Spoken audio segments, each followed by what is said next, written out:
Hi there, welcome to Women Blazing Trails. My name is Eva, and before we even start, yes, you did read the title right. We got robbed on a highway in Mexico, and I'm going to share my ridiculously crazy story with you right now. And in hopes that maybe somebody who's watching this who has to drive through Mexico or any other maybe country that has like road pirates to just be more, just to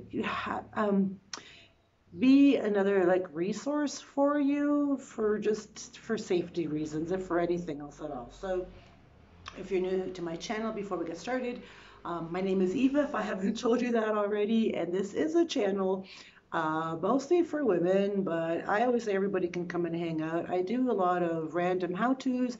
I do travel videos.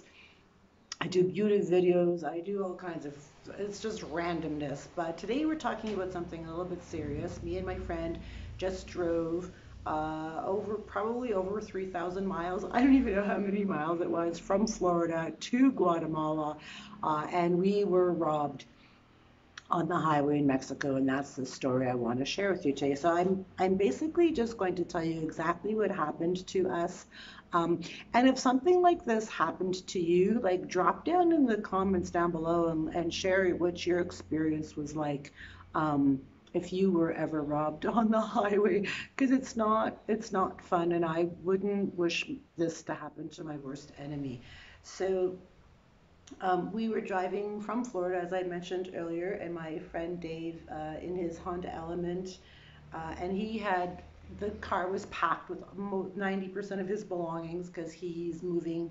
He lives here in Guatemala, and he was just moving the rest of his stuff down to Guatemala. So I went up to Florida to meet him so he could have a driving companion for his 7 day adventure because it does take 7 days to drive from Florida to the town that we live in, Panajachel, Guatemala. It took us 7 days to get here. And we were actually doing pretty good time. Anyway, so we 2 days across the states to get to Laredo, Texas. Once we got to Texas and crossed the border there, Dave was following the route from another YouTuber that had given directions on how to navigate through Mexico, which roads to choose, which roads to avoid, stay on the federal highways, that kind of stuff, stay off the state highways, that kind of thing. So we were on the right path. We had just crossed the border. We were on the right path, and we had Google Maps veered us off onto another road, which was still a federal road, but we ended up coming off of 85 and onto another road. We had probably only been in driving in Mexico, I want to say maybe not even 3 hours, and we still had like 4 days ahead of us. So 3 hours in, and so we're on the highway. So it's divided highway, 2 lanes going that way, 2 lanes going the other way. We were passing the transport coming around, and as we were coming around to get back into our lane, we heard tires screeching, horns blowing, and all of a sudden it was just bang, and we got hit, and it was a holy fuck moment, and I was freaking out. So we got hit, and the car went ahead of us and motioned for us to follow them and get off the road, and it was just like a little side place where you could, like an emergency stop place, actually, is what it was. So we followed this guy on off the road, and I'm freaking out because I'm a drama queen. And Dave's all like calm and cool, and he really navigated that whole thing very well. I probably would have caused another major accident. So we got off the road, and so the passenger gets out of the car, and the driver's not the driver. And I realize this now after when I go over the incident in my head. The driver actually, I only saw the driver of the car for maybe like 3 minutes, and then I never he like stayed in the car the whole time. Anyway, the passenger gets out. He's kind of big. He's like 5'10", 5'11", but he's got to be 200, 250 pounds. He's a big guy. So he gets out, and it's all Spanish, and I don't understand a single solitary word this guy is saying. I'm like, I don't understand. You have to speak slower, and I'm trying to communicate. I'm freaking out. Oh my God, I'm so sorry. I'm so sorry. Is there anybody hurt? At this point, I don't know if anybody's hurt. I don't know if anybody's had a heart attack in the car. I don't even know who's in the car. We don't know anything at this point. Just that the passenger got out, and he's talking to us, and we don't understand a single word he's saying.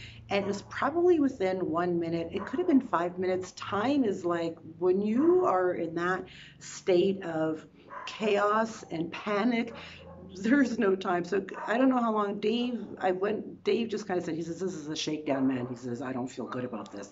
I'm like, I don't even know. I said, I think maybe this guy doesn't have any car insurance and they're just looking for us to pay for the damage. So the damage to his car, when we stopped and looked and went to his car, was considerable. And I was like, oh my God, we caused all that damage. I can't believe that. And I'm thinking this in my head because the whole front end is jacked up. And Dave's like, no, man, he says, I don't have a good feeling about this.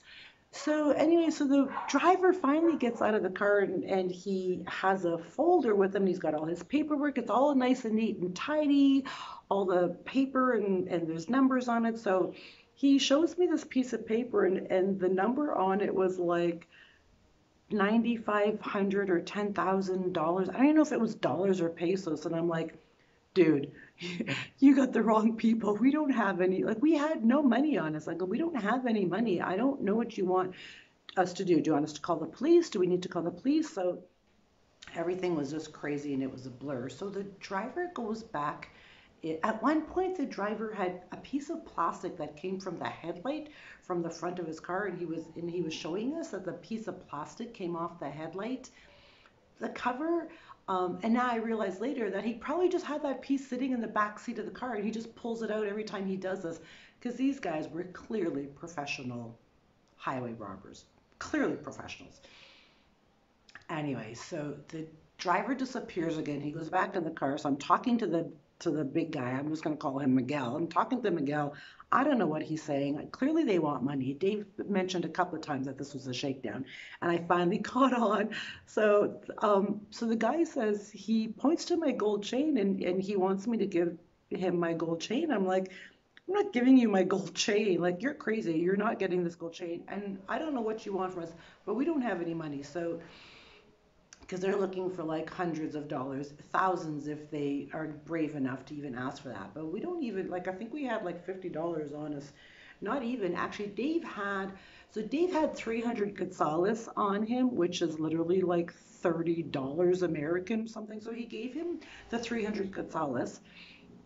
And I had some pesos in my wallet, and I told him, I said, I'm not giving you this money. I said, because we need it for the toll roads, because we still had 3 days of driving through Mexico through toll roads. I said, I'm not giving you this money. You're not getting my gold chain. Dave gave him 300 quetzales, which is nothing.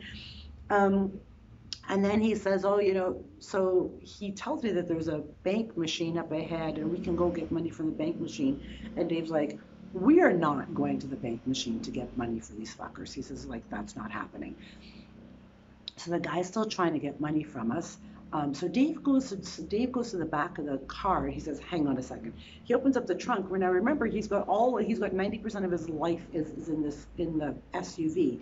So he had like three TVs and a bunch of other stuff. So he pulls out this old shitty TV. It was like, I think it was like a 26-inch, and he says, "Here." So he hands it to this guy. He's like, "Here, take this."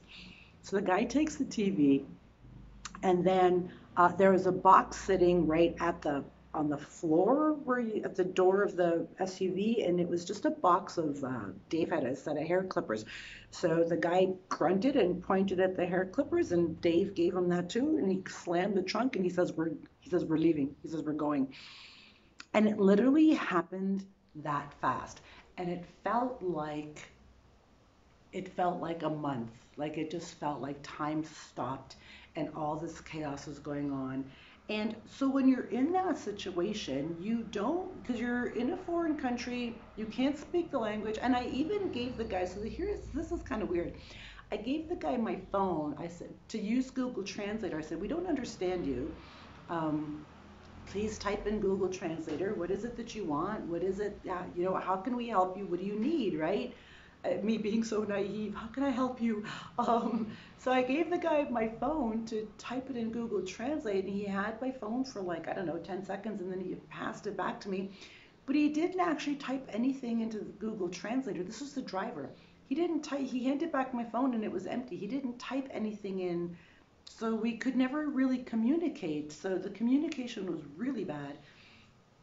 Anyway, so these guys are professional highway robbers, and this is all they do. The front of the car is already jacked up. It's been hit. He's probably been hit a million fucking times. The front of his car is jacked up. He did hit our car. So Dave's car. I'm gonna drop pictures here somewhere along in this video. I'm gonna drop some pictures. So Dave's the back fender was a little rubbed. His tires. He's got rub marks from being hit. But this guy's car was like completely fucked up. Like his whole front end was like demolished. And we didn't do that. Like I didn't even realize. I mean, I got out of the car and looked at it. I was like, oh my God, look at all the damage we caused. But we didn't even cause any of that damage, probably. So, so the thing is when you're in a situation like that, you don't know the danger, like you don't know the level of danger because this has never happened to us before. We don't know how dangerous it is. And I also should make a note that this was like in the morning. We had just crossed the border at like 7 in the morning. So this was probably somewhere between like 9:30 and 11 o'clock in the morning. This was in the morning on the highway, on the main highway. You know, there was traffic on the highway, there's cars going by and shit. So it wasn't nighttime, morning. So, it's hard to how do you watch out for that? How do you know who, you just don't know. Like you honestly just don't. So I think the probably the shittiest thing was that for me personally, Dave was able to brush it off after a little while, but for me it just ruined the entire trip because we just got into Mexico. We still had 3 more days to drive through, and we were only 3 hours in. And then for the next 3 days, I was worried that somebody else was gonna fucking do that to us. Like you're on guard and you're cautious and you're me scared and apprehensive the entire time you're driving through Mexico because you just don't know. So it's kind of shitty that that happened so soon in the trip. Not to say that it would have been better if it happened in the last 4 hours of the trip. It's not pleasant at all, but it's shitty that it happened so soon because it just left a really bad taste in my mouth. I'm driving through Mexico and it left me scared. Like I was scared and tense the entire drive through Mexico because you don't know when that's going to happen again. It's kind of scary. So anyway, I just wanted to share that with you, that highway robberies do happen in Mexico. I have experience. I know it's funny because I told my son, he's like, I thought that only happened in the movies. I'm like, yeah, so did I, but it doesn't only happen in the movies. It actually happens in real life, and it's kind of shitty that people are shitty like that. And Dave, so if that was me driving and this guy hit my car, I would have swerved out of control and I would have caused a major fucking pile up, multi-car pile up. I know I would have. Dave handled when we got hit, he like just eased the car off the road. Like he handled that whole thing really, really well. It could have been a major disaster. Like that could have ended up in major injury or death the way that happened. And it just made me feel really sad that there are shitty people like that that do that. I think I'm too. I told Dave, I said, I think I'm too sensitive for this planet. I don't really know, but I just felt sad that people would cause harm like that to people on the highway. Like when you're doing 65 miles an hour, that's really dangerous. Anyway, so I, I, I do want to leave you with a little piece of advice. First of all, don't drive on the highways in Mexico at nighttime. This happens in the morning in broad daylight, so you definitely don't want to drive on the highways at nighttime. That's like rule number one. Just don't do it. Um, but as far as if I had to give a little bit of advice, if that ever happens to you, and I really, really hope it doesn't, I wouldn't wish that on my worst enemy, but if it does happen to you, don't pull out your wallet, don't pull out your purse, don't hand over thousands of dollars. Like, don't do that. You can get by with just giving them like stupid little, like we gave them a crappy 26-inch TV and a pair of hair clippers, and they were happy with that. So don't don't pull out your wallet or your purse or anything and start passing over money. Like, don't do. They're not going to kill you. I don't think they're going to kill you. It's broad daylight. I don't think they mean to hurt or harm or kill anybody. They just want your money. So just be wise about it, be smart about it, and just know that you'll be okay if it happens to you. You're going to be okay. So anyway, that's all I wanted to share with you guys is that that part of our trip was really, really shitty. Um, but the rest of the trip was okay. I am compiling a video about our entire trip from Florida to Guatemala. So as soon as that video is ready, I'll be dropping a link to that down below too as well. Um, so if you like this video and if you know anybody who's driving, who has to drive through Mexico, or if you're driving through Mexico soon, anything, please share so people know that highway robberies in Mexico do happen. And I imagine they happen in other countries too. I don't know, but you just hear about them more in Mexico. So they do happen. Share the video, let people know to just be wise and smart and be cautious. Um, hit the like button, subscribe if you want to, because I do share other travel videos and just this is just a fun channel. I share lots of other cool videos as well. And so this channel isn't monetized right now. So if you did like my story and you got a little bit out of it, you can buy me a coffee and say thanks, Eva, for the information. Um, and here's a coffee to soothe your nerves and all that stuff. So that's it for now. I love you guys. Thanks for watching. And I just hope that this video can maybe just save one person from disaster or losing their entire funds that are in their cars. So, all right. I hope you enjoyed this video. I'll catch y'all back here again real soon.